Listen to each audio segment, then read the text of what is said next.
everybody, a very warm welcome to all of you. Hi guys, I welcome you all to my YouTube channel of वानी Academy. तो आज हम बात करेंगे series number 2 है हमारा, जिसके अंदर हम स्ट्रैटेजी डिस्कस कर रहे थे फॉर 2021. तो जैसे कि आप सब जानते हैं, the dates of the UPSC exam has come for the next year, that is 27th of June. और वहीं से हमने कल बिगिन किया था कि इस एग्ज़ाम के लिए आपको क्या कैसे पढ़ना है. तो कल मैंने आपको कुछ चीज़ें बताई थी और आज मैं आपको कुछ और डिटेल्स बताने लगी हूँ. 27th of June मतलब 10 months फ्रॉम नाउ. तो अब इसके लिए क्या प्लान रहना चाहिए, let us discuss about it. Guys, मैंने कल ये बोला था कि आप हिस्ट्री और पॉलिटी से बिगिन कर सकते हो, जस्ट इन केस आपको एनसीईआरटीज करनी है. तो वानी अकेडमी यूट्यूब चैनल पे आपको प्लेलिस्ट मिल जाएगी of NCERT of history, NCERT of geography, NCERT of medieval history and modern history, ancient history. Modern history we are going to start very soon. और आज से मैंने एक और लेक्चर सीरीज स्टार्ट कर दी है, दैट इज योजना मैगजीन की, for all those who are preparing for 2020 mains जो देंगे प्री और मेंस, और 2021 वालों के लिए. तो अब आप इन सब चीज़ों को कैसे यूज कर सकते हो. देखिए, तरीके तो बहुत होते हैं पढ़ने के, बट एक ऐसी फिलोसफी या स्ट्रक्चर जो आपको हेल्प करे पूरे एक साल में. तो मैंने आपको कहा था लेक्चर नंबर 2 में हम आगे का डिस्कस करेंगे. हिस्ट्री और पॉलिटी के लिए मैंने आपको कुछ चीज़ें बताई है, बट आज मैं आपको थोड़ा बताना चाहूँगी कि आप इन्हें स्ट्रीमलाइन कैसे कर सकते हैं. गाइस, अगर आप देखें प्रीलिम्स के सब्जेक्ट्स को, तो हिस्ट्री, जिसके अंदर आता है आपका ancient, medieval, modern,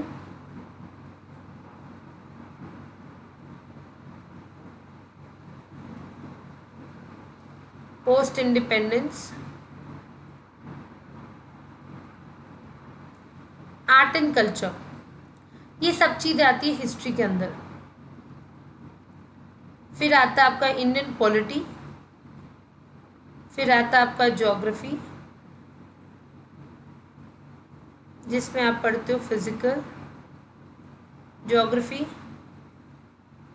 economic geography, human geography, world geography, Indian geography. जो आपका चौथा सब्जेक्ट है जो यूपीएससी में आता है, वो आता है आपका इन्वायरमेंट एंड इकोलॉजी, जिसमें आप biodiversity, ecology, conservation, vegetation, climate change, इन सब चीज़ों के बारे में पढ़ते हो, स्पीशीज़ के बारे में, animal diversity, plant diversity etcetera. तो ये एनवायरनमेंट एंड इकोलॉजी में आता है. और फिर उसके बाद जो सबसे इम्पोर्टेंट सब्जेक्ट है आपका यूपीएससी के अंदर, वो है इकोनॉमिक्स, जिसमें आप फिजिकल पॉलिसी, गवर्नमेंट की बजटरी पॉलिसी, गवर्नमेंट के कोई प्रोविजंस, कोई रिसेंट आरबीआई का प्रोविजन, या कोई भी आप कह सकते हो रिसेंट इकोनॉमिक पॉलिसी जो आई है, वो सब चीज़ें इसके अंदर आती है. एंड देन इकोनॉमिक्स के बाद जो लास्ट सब्जेक्ट आपके प्री के लिए इंपॉर्टेंट रहता है, वो है साइंस एंड टेक.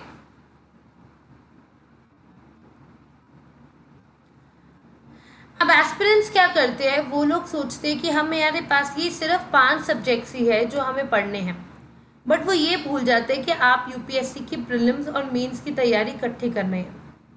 तो मेंस के कुछ ऐसे सब्जेक्ट्स हैं जो बहुत सारे एस्पिरेंट्स छोड़ देते हैं, और वो सोचते हैं कि वो प्री के बाद कर लेंगे, बट इतना टाइम नहीं बचता.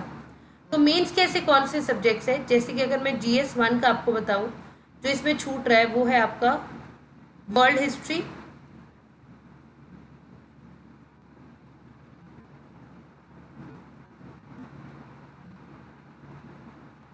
इंडियन सोसाइटी, पोस्ट इंडिपेंडेंस भी जनरली इसके अंदर ही आता है, बट फिर भी मैं इसको यहीं पे लेकर चल रही हूँ. मैंने पोस्ट इंडिपेंडेंस से काफ़ी क्वेश्चन यूपीएससी में आ जाते हैं, मैं फिर भी पोस्ट इंडिपेंडेंस को यहीं लिख देती हूँ.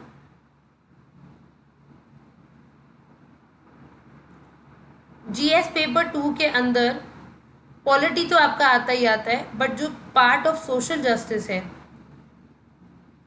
और इंटरनेशनल रिलेशंस है,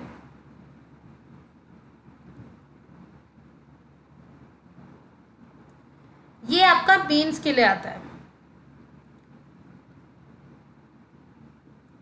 एंड गवर्नेंस का पार्ट. जीएस पेपर 3 में economics, environment, science and tech तो आप पढ़ते हो, बट डिजास्टर मैनेजमेंट,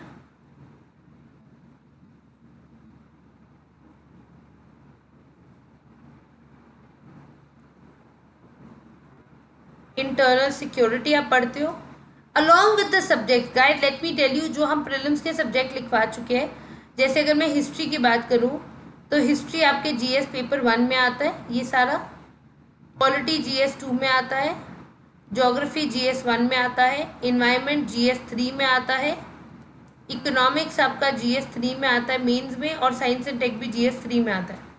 तो ये सब्जेक्ट मिला के मैं आपको बता रही हूँ, बट ये सारे प्री में आते हैं, और ये सारे जो सब्जेक्ट्स हैं ये ओनली मेंस के सब्जेक्ट्स हैं जो मैं अभी आपको लिखवा रही हूँ। और last but not the least is your GS paper 4, जो कंप्लीट पेपर है एथिक्स, इंटेग्रिटी एंड एप्टीट्यूड का।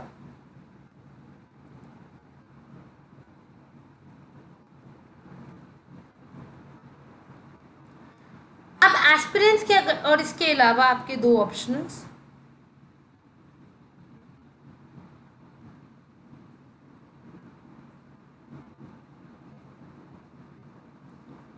तो अगर मैं यूपीएससी की डेट शीट देखूं जो आपको दे दी गई है, कैलेंडर दे दिया गया है, आपका मेंस है 17 सितंबर को।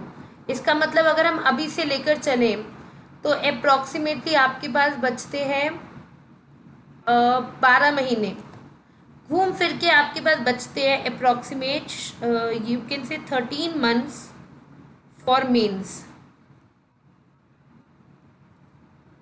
और अगर मैं गैप की बात करूं तो अगर जून में 27 जून को पेपर है, 17 सितंबर को आपका मेंस है, तो आप 27 जून मतलब आप 30 जून ही लगा के देखिए। फिर उसके बाद बचेगा पूरा जुलाई, अगस्त, और 17 दिन आपके बचेंगे ऑफ योर मंथ ऑफ सितंबर। ठीक है, 27 जून को प्रीलिम्स हो गया, 2-3 दिन आप खराब कर देंगे अपनी, 30 को पढ़ाई स्टार्ट करेंगे, तो उसके बाद आप सोच सकते हैं पूरा जुलाई का मंथ होगा आपके पास, फिर आपके पास होगा अगस्त का मंथ और सितंबर के 17 दिन। इसका मतलब you will be left only with approximate you can say 60 and 77 days approximately will be left for your mains, जिसके अंदर जो एस्पिरेंट सोचते हैं या स्टूडेंट सोचते हैं वो ये सोचते हैं कि हम मेंस का काफ़ी पोर्शन उसमें कवर कर लेंगे, like world history, Indian society, post independence, social justice, IR, governance, disaster management, security, ethics, integrity and aptitude का पूरा पेपर और ऑप्शनल के पेपर्स। तो गाइस मैं आपको ये बता दूं, ये अप्रोच बिल्कुल गलत है। जो लोग ये सोचते हैं कि प्री के बाद जो मेंस का टाइम है उस पीरियड के अंदर 2.5 मंथ्स में आप ये सब कुछ कर लेंगे, आई एम वेरी सॉरी। मतलब 5 सब्जेक्ट्स प्रीलिम्स के लिए तुम्हें लगेगा 10 महीने का टाइम, और यहाँ पे 1 2 3 4 5 6 7 8 9 10 11 12 12 सब्जेक्ट्स के लिए 2.5 महीने। डू यू थिंक कोई लॉजिक बनता है इस बात का? बिल्कुल भी नहीं बनता। तो अगर आपको इन एंड आउट तैयारी करनी है तो प्रीलिम्स कम मेंस की तैयारी इकट्ठे करनी पड़ेगी, और अभी से ही स्टार्ट करनी पड़ेगी। You have to start from now onwards only. ऐसा नहीं आप बाद में कर सकते हैं, बहुत विंडो पीरियड है, बहुत टाइम बचेगा, कभी देख लेंगे, सोच लेंगे एक्सेट्रा, ये सब पीरियड कभी नहीं आता। I am being very honest. अगर आपको प्रिपरेशन फुल फ्लेज करनी है, प्रीलिम्स और मेंस को आपको इकट्ठे लेके चलना पड़ेगा। जैसे कि मैंने आपको बताया कि history, polity, geography, environment, economics और साइंस एंड टेक आपके मेंस में भी आएंगे। तो जब आप इन्हें पढ़े, आप अगर इन्हें प्री और मेंस पर्सपेक्टिव से पढ़ेंगे तब आपको थोड़ा लगेगा कि आपने फुल फ्लेज प्रिपरेशन की है। नहीं तो आप आधी अधूरी तैयारी करेंगे and then you will be left for nothing, कुछ भी नहीं है आपके सामने करने के लिए। और अगर मैं बात करती हूँ मेंस की, तो कुछ सब्जेक्ट्स की जो पॉसिबिलिटी है क्वेश्चन आने की वो बहुत नेग्लिजिबल है या कम होती है। लाइक वर्ल्ड हिस्ट्री से कोई क्वेश्चन नहीं आया 2019 में, पोस्ट इंडिपेंडेंस से डायरेक्टली कोई क्वेश्चन नहीं आया, तो 2013 के बाद डायरेक्ट क्वेश्चंस, सोसाइटी से ज़्यादा क्वेश्चन आते हैं, पेपर 2 में सोशल जस्टिस से आते हैं, आईआर से 1-2 क्वेश्चन आते हैं, गवर्नेंस से क्वेश्चन आते हैं। Not only that, disaster management से 2 क्वेश्चन पक्का आते हैं। अगर मैं बात करूँ इंटरनल सिक्योरिटी, उससे भी क्वेश्चन आते हैं। एथिक्स का पूरा पेपर आपका गेम चेंजर बन सकता है 250 मार्क्स का, और ऑप्शनल। तो यही पूरा पीरियड आपके पास, all these 13 months are only there for you to prepare for your pre cum mains. आपके पास एक्स्ट्रा विंडो पीरियड नहीं है। तो जो लोग पंचवर्षीय योजना बनाते हैं, दैट इज 5 ईयर प्लान, वो क्या करते हैं, पहले वो एनसीईआरटी कवर करते हैं जिसमें वो बर्बाद करते हैं अपने 6 महीने, फिर 4 महीने में वो करते हैं अपनी स्टैंडर्ड बुक्स कवर, क्योंकि स्टैंडर्ड बुक्स में लक्ष्मीकांत और श्री राम IAS या कोई भी बुक्स अगर आपको पढ़नी है तो उसको 4 मंथ्स तो कम से कम लग ही जाएंगे हर सब्जेक्ट के अच्छे से पढ़ने में। तो तो 10 महीने गाइज आपने तो ऐसे ही बर्बाद कर लिए हैं। दैट मीन्स आप 2021 नहीं 2022 का टारगेट लेके चल रहे हैं, तब आप ये अप्रोच कर सकते हैं। बहुत टाइम है हमारे पास, आराम से पढ़ेंगे तो हो जाएगा। बट अगर 2021 का अटेम्प्ट आपको लेना है तो आपको स्ट्रैटेजी बदलनी पड़ेगी। क्या करें, how to do it, what to do ma'am, what is the procedure, किस तरह से बिगिन करें, let us understand. First things first, what, why, where, when, and how. All these things you need to address. What to read, what to cover, why to read, why to cover that particular subject or portion of syllabus, from where to read, when to read, and how to read it. These are the questions that are lying with respect to every book and source that you have. I will upload a video of book list tomorrow, जिसमें I will talk about all the books that you can refer to subject wise for your prelims and mains, everything. But today let me come to one point. When I come to your NCERT coverage guys, definitely your basics should be very much clear. But can you spend all your time in just reading NCERTs for 4-5 months and clearing your concepts, and after that you want to switch to standard book? You can't do that, right? So the approach is that you read your NCERT with your standard book. For example, let us take the NCERT of geography. अब geography में 6 to 12 की सारी NCERTs are very important. सब NCERTs important है, सबसे कहीं ना कहीं इंटरकनेक्टिवली क्वेश्चन यूपीएससी पूछ लेती है। All the NCERTs are very important 6 to 12 की। तो 6 to 12 की जब आप NCERT पढ़ते हो ज्योग्राफी के, 6th में आप बिल्कुल बेसिक्स पढ़ते हो, 7th में आप थोड़ा एडवांस पढ़ोगे, फिर 8th 9th 10th और 11th 12th में 4 रहे। तो जो most of the question UPSC पूछती है that ask from 11th and 12th, like this is the must read and must revise. But क्या इससे आपका सिलेबस कवर होगा? नहीं। With this you have to read G C Leong के बुक, और साथ ही साथ में मैप वर्क भी आपको करना पड़ेगा, जो कि आप करेंगे करंट अफेयर के साथ। और एक सबसे इम्पॉर्टेंट चीज़ है जो आप कर सकते हैं, काफ़ी टीचर्स और काफ़ी लोग माजिद हुसैन रेफर करते हैं, माजिद हुसैन सिलेक्टिव रीडिंग कर सकते हो, पूरी किताब पढ़ने की ज़रूरत नहीं है। You don't have to master geography unless and until it is your optional. तो मैप वर्क आप कर सकते हैं, जीसी लियोंग पढ़ सकते हैं, करंट इवेंट्स पे ध्यान दे सकते हैं, एनसीईआरटी को बार बार आप रिवाइज कर सकते हैं। तो बेसिक चीज़ें को आप कंप्लीट करके आप टॉपिक वाइज चीज़ों को पढ़ सकते हैं। Topic wise reading is always beneficial. अगर आप एक बुक के बाद दूसरी, दूसरी के बाद तीसरी उठाएंगे तो आप बेवकूफ़ कहलाएंगे। For example if I talk about a chapter that is called resources, अगर मैं रिसोर्सेज के एक चैप्टर की बात करूँ तो ये अलग अलग एनसीईआरटीज में दिया गया। पहले आप एक एनसीईआरटी से उसका बेसिक स्टार्ट कीजिए, लाइक 6-7 के एनसीईआरटी में अगर आपको रिसोर्सेज का चैप्टर मिलता है, फिर आप नेक्स्ट एनसीईआरटी में हायर एनसीईआरटी में पढ़िए, फिर आप उसके हायर एनसीईआरटी में वो चैप्टर को कंप्लीट कीजिए, +1 +2 में कंप्लीट कीजिए। और अगर आपको इंटरनेट से कुछ इन्फॉर्मेशन चाहिए तो आप करंट अफेयर सर्च करके अपने हैंड रिटन नोट्स बना सकते हैं only of this particular current affair, क्योंकि कम से कम आप उस पर्टिकुलर एनसीईआरटी को 2-3 बार तो रिवाइज करेंगे। इस तरह से अगर आप एक सब्जेक्ट करेंगे तो आप कम से कम 1 मंथ में ज्योग्राफी कंप्लीट कर पाएंगे।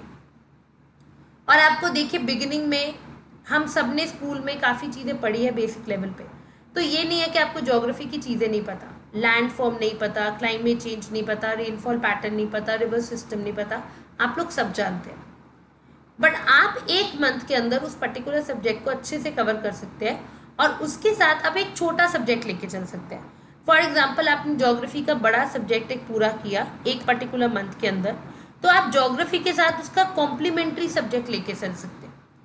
ज्योग्राफी का कॉम्प्लीमेंट्री सब्जेक्ट है environment and ecology, related subject है, काफ़ी चीज़ें इसमें कवर होती है।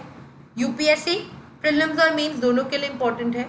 तो जब आप 1 मंथ के अंदर अपने टाइम स्लॉट को डिवाइड देते हैं, फॉर एग्जाम्पल आप एक स्टडी शेड्यूल बनाते हैं जिसको आप 7 to 8 आवर्स में डिवाइड करते हैं, तो अगर आप 3 आवर्स देते हैं ज्योग्राफी को और 3 आवर्स आप इन्वायरमेंट एंड इकोलॉजी को देते हैं, तो 6 आवर्स अप्रॉक्सीमेटली आप स्पेंड करते हैं। मैं डेली पढ़ाई की बात कर रही हूँ, अगर डेली आप पढ़ेंगे तो आई थिंक इससे कम टाइम में भी आप चीज़ें कवर कर सकते हैं, क्योंकि हर चीज़ के नोट्स नहीं बनाने हैं, काफ़ी चीज़ें आपको मल्टीपल टाइम पढ़नी है, रिवाइज करनी है। Every week you have to revise like a Sunday और अ सैटरडे। फिर हर महीने बाद, हर 15 दिन बाद, हर 6 महीने बाद आपको रिवाइज करना है चीज़ों को, तो फिर आप ये नहीं कर सकते कि आप हर चीज़ के नोट्स बनाएं। अगर आप एनसीईआरटी के एक एक वर्ड के नोट्स बनाएंगे तो you will waste a lot of time, क्योंकि बहुत सारी एनसीईआरटीज है, स्टैंडर्ड बुक के एक एक वर्ड के नोट्स नहीं बन सकते। हाँ, अगर आपको नोट्स बनाने, आप करंट में से कुछ उठा के नोट्स बना सकते हैं चैप्टर वाइज या टॉपिक वाइज, वो आपको एंड मूवमेंट रिविजन में बहुत हेल्प करेगा। और जैसे जैसे आप बुक्स को पढ़ते जाएंगे, चीज़ों को समझते जाएंगे, धीरे धीरे आपकी कंसेप्चुअल क्लैरिटी होती जाएगी और चीज़ें याद होनी स्टार्ट हो जाएगी ऑटोमेटिकली। इतने तो हमारा ह्यूमन ब्रेन अच्छा काम करता ही है। तो आप ये सोचिए कि आपने 8 आवर्स का या 8 to 9 आवर्स का एक स्टडी प्लान बनाया, उसमें से 1.5 to 2 आवर्स आप अपने न्यूज़पेपर को भी दे पाएंगे। तो फर्स्ट मंथ पे बिगिन करने के लिए ये जो स्ट्रैटेजी है, ये बहुत सारे एस्पिरेंट्स फॉलो करते हैं और डेफिनेटली गाइस उन सबका भला होता है इस चीज़ से।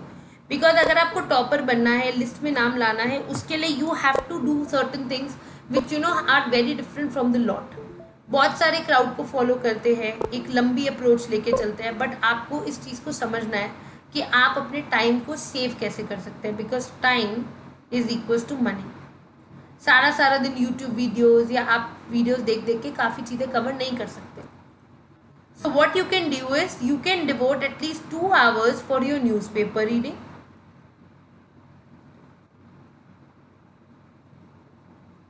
एवरी डे, उसमें से पहले आपको बिगिनिंग में 2 घंटे लगेंगे, फिर धीरे धीरे 1.5 आवर लगेगा। न्यूज़पेपर रीडिंग करने के बाद you people can spend approximately 2 to 3 hours on your one subject. और जैसे जैसे आप बेसिक्स करते जाएंगे, फॉर एग्जाम्पल आपने एनसीईआरटी पढ़ ली, तो जब आप एडवांस एनसीईआरटी पढ़ते हो ना, उसमें सेम चीज़ लिखी होती थोड़ी डिटेल के साथ, तो आपको ऐसा नहीं लगेगा बहुत कुछ पढ़ रहे हो। इवेंचुअली आप एक टाइम आएगा आपके सारे टॉपिक्स आराम से खत्म हो जाएंगे। और आपको रोज़ पढ़ना है, रेगुलरली पढ़ना है, कंसिस्टेंटली पढ़ना है, तो ये चीज़ आपको एक एडवांटेज देगी। 2 to 3 आवर्स आप एक सब्जेक्ट को देंगे, फिर 2 to 3 आवर्स आप एक और सब्जेक्ट को देंगे, तो आप इवेंचुअली 6, 7, 8 आवर्स का अगर प्लान बनाएंगे तो आप अपना करंट अफेयर, अपने 2 जीएस के सब्जेक्ट्स फर्स्ट मंथ में कवर कर पाएंगे। लाइक अगर आप अगस्त से स्टार्ट कर रहे हो तो सितंबर तक आप टारगेट रख सकते हो कि आपको 2 सब्जेक्ट्स करने हैं। इससे क्या है, पहली बात आपके 2 सब्जेक्ट्स हो गए, secondly pre plus mains perspective से ये हो गए। अब आप सोच रहे हो मैम मेंस का हमने कैसे कवर किया, तो उसके लिए आप एक अप्रोच ले सकते हो। प्रीवियस ईयर क्वेश्चन मेंस के आप सर्च कर सकते हो ऑन गूगल, जो आपको मिल जाएंगे, of geography, environment and ecology. Specifically उन क्वेश्चंस को आप देख सकते हो कि क्या पैटर्न में वो पूछे गए हैं। यूपीएससी के सिलेबस के साथ आप देख सकते हो क्या क्या चीज़ें मैच कर रही है और आपको क्या कवर करनी है। और सबसे इम्पॉर्टेंट चीज़ जो आप फॉलो कर सकते हो, जो है आपके हर एनसीईआरटी के पीछे कुछ क्वेश्चंस दिए होते हैं, आप आंसर्स डाल सकते हो इवैल्यूएशन के लिए on my Telegram group of वानी मेहरा। आप वहाँ पे डाल सकते हो ताकि स्टूडेंट्स आपस में इवैल्यूएट करें जो बच्चे रेगुलरली पढ़ रहे हैं। तो डे 1 से अगर आप ये प्लान बनाते हो, if you start from these subjects, तो आपको बहुत हेल्प मिल सकती है। ये है approach for your first month जो आप अप्लाई कर सकते हो। आप 2 सब्जेक्ट्स आप कोई भी चूज कर सकते हो, complementary subjects, environment and ecology और ज्योग्राफी हो सकता है, या कंप्लीट हिस्ट्री भी आप एक मंथ में पढ़ सकते हो, एंशिएंट, मिडीवल, मॉडर्न, सब कुछ। हिस्ट्री के साथ आप कोई भी कोर्स मत पढ़िए, क्योंकि हिस्ट्री को आप अच्छे से अगर एक बार टाइम दे देंगे तो बाद में आपको रिग्रेट नहीं करना पड़ेगा। अगर फर्स्ट मंथ में आप हिस्ट्री को पकड़ना चाहते हैं तो आप हिस्ट्री में एंशिएंट, मिडीवल और मॉडर्न हिस्ट्री कवर कर सकते हैं और कॉम्प्लीमेंट कर सकते हैं उसको आर्ट एंड कल्चर के साथ। तो उससे क्या होगा कि आपका हिस्ट्री का एंशिएंट, मिडीवल, मॉडर्न की एनसीईआरटीज, जैसे कि हमारे यूट्यूब चैनल पे एंशिएंट और मिडीवल की एनसीईआरटीज है, आप वो पढ़ सकते हो। एंड देन आफ्टर दैट आप आर्ट एंड कल्चर का भी कोर्स देख सकते हो या आर्ट एंड कल्चर की सीरीज को भी कवर कर सकते हो। So this is something that you can do particularly. And guys उसके बाद करंट अफेयर वही नॉर्म रहेगा, आपको न्यूज़पेपर रीड करना है। फॉर एग्जांपल आपको द हिंदू पढ़ना है या इंडियन एक्सप्रेस, जो भी आपको दोनों में से न्यूज़पेपर अच्छा लगे आप पढ़ सकते हो। And you don't have to compromise in newspaper reading, क्योंकि कोई भी मंथली मैगजीन, कोई भी समरी जो है वो न्यूज़पेपर रीडिंग को रिप्लेस नहीं कर सकती। You have to make sure कि आप द हिंदू पढ़ें, आप इंडियन एक्सप्रेस पढ़ें, अपने न्यूज़पेपर को रीड करें और उसके पर्टिकुलर नोट्स बनाएं। तो this will really help you. ये चीज़ आपको बहुत हेल्प करेगी करंट अफेयर्स को कवर करने में। और अगर आपको न्यूज़पेपर समझ नहीं आता तो आप बहुत सारी वीडियोस ऑनलाइन देख सकते हैं, डेली न्यूज़ एनालिसिस की और चीज़ों की आप डिस्कस कर सकते हैं। तो अगर मैं फर्स्ट मंथ की बात बोलूँ तो मैं यही कहूँगी सबको कि आप हिस्ट्री से बिगिन कर सकते हैं या ज्योग्राफी और एनवायरनमेंट से। इसका एक बहुत बड़ा रीज़न है। पहले तो आपका लोड रिड्यूस हो जाएगा कि आपको क्या कैसे पढ़ना है, और जब मैं आप लोगों को बुक लिस्ट बता दूंगी तो आपको ये भी समझ आ जाएगी कि कौन सी बुक आपको किस बुक के साथ कॉम्प्लीमेंट्री पढ़नी है और कितना टाइम आप सेव कर सकते हैं। तो चीज़ें बहुत डिफिकल्ट नहीं है, बट अगर बिगिनर्स अप्रोच लेके चलें तो अभी आप बिगिन में ये चीज़ें ज़रूर कर सकते हैं। फिर आप सोच रहे होंगे कि मैम हम ऑप्शनल कब करेंगे। देखिए, ऑप्शनल करने के लिए भी आपको अच्छा टाइम चाहिए, बट फर्स्ट मंथ में जब आप बिल्कुल बेसिक्स कवर कर लेंगे तो उसके बाद आपके पास काफ़ी टाइम बच जाएगा नेक्स्ट मंथ ऑनवर्ड्स, जब आप अपने ऑप्शनल को भी रोज़ का 1-2 घंटे दे सकते हैं। मुझे पता है कि चीज़ें बहुत कॉम्प्लिकेटेड होती है, कई बार इतनी इजी नहीं लगती है, बट मैं आपको वही बताती हूँ जो मेरे लिए काम किया है, मेरे कुछ फ्रेंड्स के लिए काम किया है, जो लोग सिलेक्टेड हैं उनके लिए काम किया है। एक यूपीएससी एस्पिरेंट की अप्रोच हमेशा अलग होनी चाहिए जिसको सिलेक्शन चाहिए, और अगर आपको इसको बहुत सालों तक लेकर जाना है तो आप जैसे भी पढ़ सकते हैं, जो भी आपका मन करे। बट बिगिनर्स अप्रोच के लिए मैं यही कहूँगी कि आप कॉम्प्लीमेंट्री 2 सब्जेक्ट्स पढ़ें। हिस्ट्री के साथ आर्ट एंड कल्चर, पॉलिटिक्स के साथ आप पढ़ सकते हैं इंटरनेशनल रिलेशंस या गवर्नेंस। उसके बाद आप पढ़ सकते हैं सोसाइटी के साथ सोशल जस्टिस। बट बिगिन करने के लिए पहले आप प्री और मेंस के कॉमन सब्जेक्ट खत्म कीजिए। फॉर एग्जाम्पल, जो भी आपको मैंने बिगिनिंग में बताए हैं, that is history, polity, geography, environment, economics and science and tech. जब आप ज्योग्राफी और इन्वायरमेंट कर लेंगे, 2 जीएस के आपके सब्जेक्ट्स खत्म हो जाएंगे और आपको बहुत रिलीफ फील होगा। फिर आप पॉलिटी स्टार्ट कर सकते हैं। पॉलिटी के साथ आप आईआर पढ़िए, उसका कॉम्बिनेशन बिल्कुल सही है। प्री और मेंस की 2 चीज़ें कवर हो जाएगी। आईआर के आप नोट्स बना के सेपरेट रख लीजिए। अगर आप हिस्ट्री कर रहे हैं तो हिस्ट्री के साथ आप आर्ट एंड कल्चर पढ़िए, वो पोर्शन आपका कवर हो जाएगा। और फिर आप साइंस एंड टेक को भी पढ़ सकते हैं, ठीक है। Then after that you people can also go for society, social justice को इकट्ठे पढ़ सकते हैं आप। इसी तरह से गवर्नेंस आईआर आप पॉलिटी के साथ कवर कर लेंगे, तो फिर बचता डिजास्टर मैनेजमेंट। आप साइंस एंड टेक और डिजास्टर मैनेजमेंट इकट्ठे पढ़ सकते हैं, ये भी काफ़ी अच्छा कॉम्बिनेशन है। और फिर आप इंटरनल सिक्योरिटी भी पढ़ सकते हैं। तो ऐसे हर मंथ में अगर आप एक बड़ा और एक छोटा सब्जेक्ट लेके चलते हैं तो बहुत अच्छी अप्रोच है ये। आपके सारे सब्जेक्ट्स आराम से सॉर्टेड हो जाएंगे। Just in a matter of 5 to 6 months आपका सारा सिलेबस खत्म हो जाएगा गाइस, और आपको पता भी नहीं लगेगा। You will be able to cover your entire syllabus, वो भी ऑप्शनल के साथ। बिगिनिंग में आपको टाइम लगेगा 1 महीने में एडजस्ट करने में, अपनी सिटिंग बनाने में, बट जैसे एक बार वो काम हो गया तो उसके बाद everything will be in a very good flow. ऐसा नहीं कि मैंने आज सारी स्ट्रैटेजी डिस्कस कर दिया, हम धीरे धीरे धीरे चीज़ों को अनफोल्ड करेंगे। But for now I request everyone to please start studying. अब टाइम आ चुका है कि आप पढ़ाई करना स्टार्ट कर दीजिए, बिकॉज जब नोटिफिकेशन आई गई है तो डेफिनेटली आपको टाइम देना स्टार्ट कर देना चाहिए। इसका जो हम नेक्स्ट लेक्चर सीरीज आप कल रखेंगे, जिसके अंदर हम बात करेंगे बुक लिस्ट के बारे में, और we will also talk about कि किस सब्जेक्ट के नोट्स आपको बनाने हैं, किस सब्जेक्ट्स के नोट्स आपको नहीं बनाने। We'll discuss about this tomorrow. I hope you like this video. It is helping you. साथ ही में guys, I've started this initiative of योजना 2020 की मई की मैंने फर्स्ट लेक्चर अपलोड किया। Please watch it. और जैसे जैसे मैं आपको इंस्ट्रक्शन देती जा रही हूँ, अगर आप फॉलो करते जाओगे तो काफ़ी चीज़ आपकी कवर होती जाएगी। Thank you so much guys. I and this class. Unacademy plus के बैचेस 24 अगस्त से स्टार्ट हो रहे हैं 2021 के लिए। अगर आप सब्सक्राइब करना चाहते हो तो you can use my referral code Vani Mehra, वो तो आप जानते ही हो। और अगर आपको मुझे फ़ोन पे बात करना है, अनअकैडमी के सब्सक्रिप्शन का पूछना है, क्योंकि सारे एजुकेटर्स के कोर्सेज आप वहाँ एक्सेस कर सकते हो, सबसे पढ़ सकते हो, तो आप मुझे बता सकते हो। और मेरे फाउंडेशन कोर्सेज भी ज्वाइन कर सकते हो वहाँ पे। यहाँ मैं आपको स्ट्रैटेजी बता रही हूँ, बट वहाँ मैं कंप्लीट आपको सिलेबस कवर करवाऊँगी। Not only me but all the educators will do it for you. So guys you can join. मेरा रेफरल कोड वानी मेहरा है। और for more information you can contact me on the given number in description box. मैं description में number भी डाल देती हूँ। और साथ ही साथ में रेफरल कोड और मेरा टेलीग्राम का ग्रुप ऑफ वानी मेहरा, आप ये सब ज्वाइन कर सकते हो। वानी अकेडमी मेरा चैनल है टेलीग्राम पे, वो भी ज्वाइन कर सकते हो। Thank you so much guys, take care और मिलते हैं कल। कोई भी क्वेश्चन हो, क्वेरीज हो, आप प्लीज़ कमेंट कर दीजिएगा। जैसे मैं उन्हें देखूंगी, मैं अपने नेक्स्ट सेशन में उसको आराम से I will deal with it. Thank you.